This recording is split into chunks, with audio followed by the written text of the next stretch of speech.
you be able to tell us a bit more about the virus vectors, how you get the genetic information side, maybe? Yeah. So what you're doing first of all is that you're taking a tissue culture plate, and so for example, let's use lentivirus as the virus vector.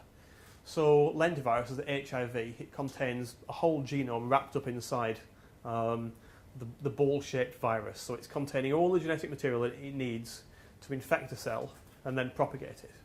And then on the surface of the virus, you've got all these little proteins sticking out, and they then are the things that can attach to the surface of the cell and allow the HIV virus to enter.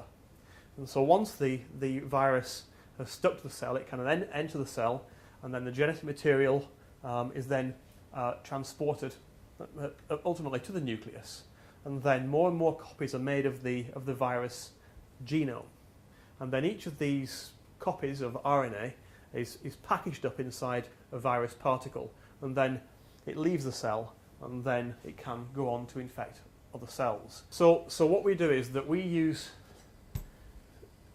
plates like this, tissue culture dishes like this, and so what you would do is you would have lots of mammalian cells in the bottom of this dish in tissue culture medium.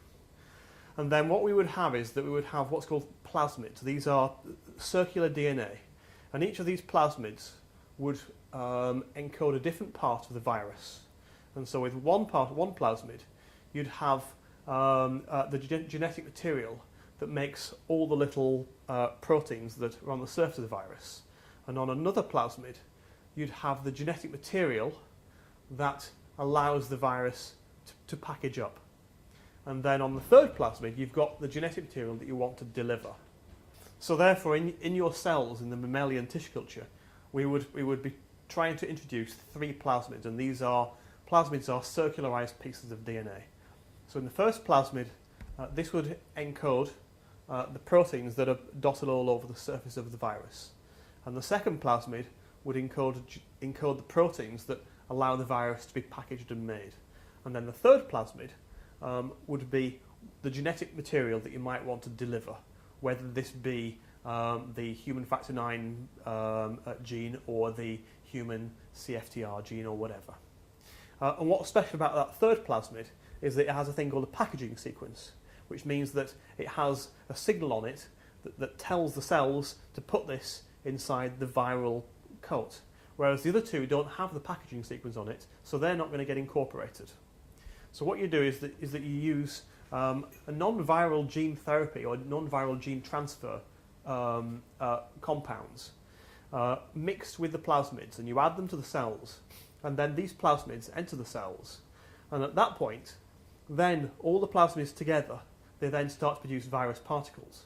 But the only plasmid that gets incorporated, as I said, is the gene that you want to deliver, because it's got that little packaging signal on it. So then what you have in your tissue culture dish is you have lots of cells, and they're all putting out or producing lots and lots and lots of virus particles, lots of lentivirus particles, and these look like normal viruses. They've got proteins on the outside of them, but the only thing they contain is the genetic material that you want to deliver. They don't contain any of the original virus that HIV virus contains. So in fact, then what you've got in your little vial is you've got pure gene therapy vector, but there's no original virus there at all.